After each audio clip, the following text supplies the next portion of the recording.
ಶಿಡ್ಲಘಟ್ಟ ತಾಲೂಕಿನ ದೊಡ್ಡತೇಕಳ್ಳಿ ಗ್ರಾಮ ಪಂಚಾಯಿತಿ ವ್ಯಾಪ್ತಿಯ ಟಿ ಪೆದ್ದನಹಳ್ಳಿ ಗ್ರಾಮದ ಅವ್ಯವಸ್ಥೆ ಕೇಳೋರು ದಿಕ್ಕಿಲ್ಲ.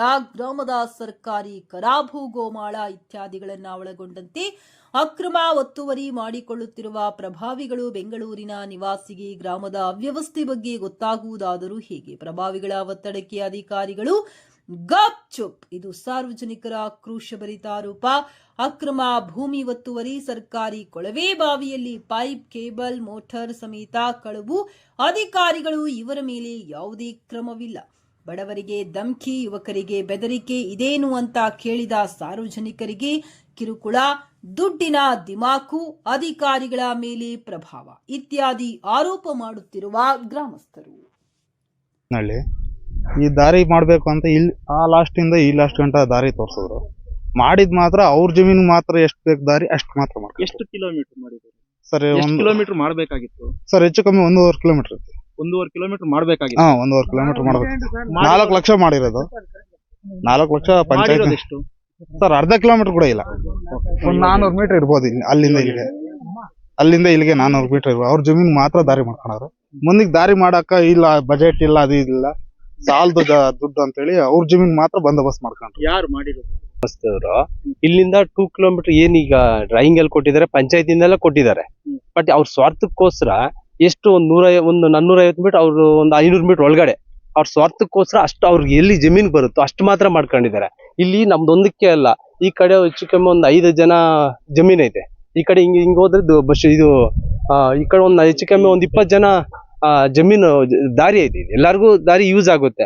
ಮುಂಚೆ ಇದು ಬೋರ್ ಇತ್ತು, ಊರಿಗೆ ನೀರು ಸರ್ವೆ ಮಾಡೋದು ಬೋರ್ ಇತ್ತು. ಅದನ್ನು ಕೂಡ ಕಬ್ಜಾ ಮಾಡ್ಕೊಂಡು ಎಲ್ಲ ಇದ್ ಮಾಡ್ಕೊಂಡ್ಬಿಟ್ಟಿದೆ. ಅವ್ರ ಸ್ವಾರ್ಥಕ್ಕೋಸ್ಕರ ಮಾಡ್ಕೊಂಡಿದ್ದಾರೆ ಇದು. ಬಟ್ ಇದರಿಂದ ಯಾರಿಗೂ ಉಪಯೋಗ ಇಲ್ಲ.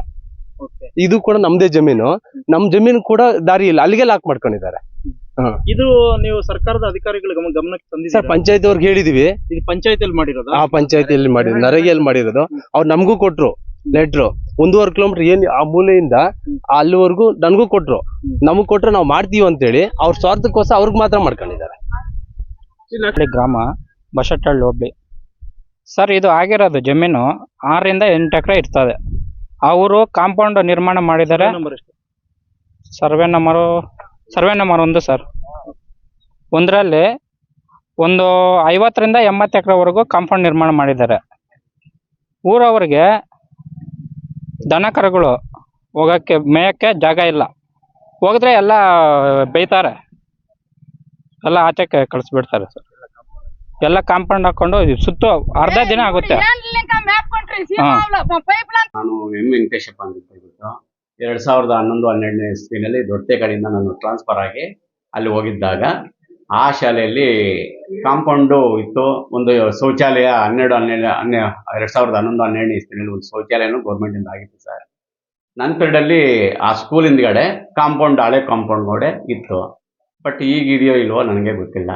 ಅಲ್ಲ, ಶೌಚಾಲಯಕ್ಕೂ ಹಳೆ ಕಾಂಪೌಂಡ್ಗೂ ಎಷ್ಟು ಅಡಿ ಅಂತರ ಇತ್ತು ಸರ್? ಒಂದು 20 ಅಡಿ ಇತ್ತು ಸರ್. 20 ಅಡಿ ಇತ್ತು. ಹೌದು.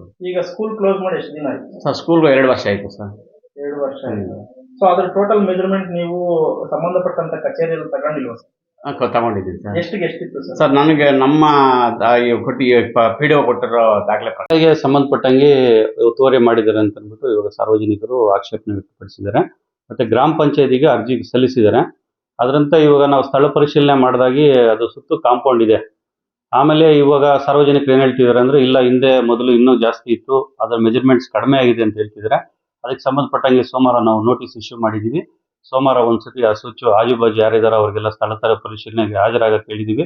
ನಮ್ಮ ಗ್ರಾಮ ಪಂಚಾಯತಿಲಿರೋ ದಾಖಲೆಗಳನ್ನು ಮತ್ತೆ ಅಲ್ಲಿ ಸ್ಕೂಲ್ SDMC ಇವರು ಯಾರು ಶಾಲಾ ಮುಖ್ಯೋಪಾಧ್ಯಾಯರಿಗೂ ತಿಳಿಸಿದ್ವಿ. ಸ್ಕೂಲ್ ಕ್ಲೋಸ್ ಆಗಿರೋದ್ರಿಂದ ಮತ್ತೆ ಸ್ಥಳ ಪರಿಶೀಲನೆ ಅವತ್ತು ಸೋಮವಾರ ಏನ್ ಮಾಡ್ತೀವೋ ಅದರಲ್ಲಿ ಅಳತೆ ಮಾಡಿದಾಗ ಏನಾದರೂ ಒತ್ತುವರಿ ಆಗಿದೆಯೋ ಇಲ್ಲೋ ಅನ್ನೋದು ನಮಗೆ ಕಂಡು ಬರ್ತದೆ.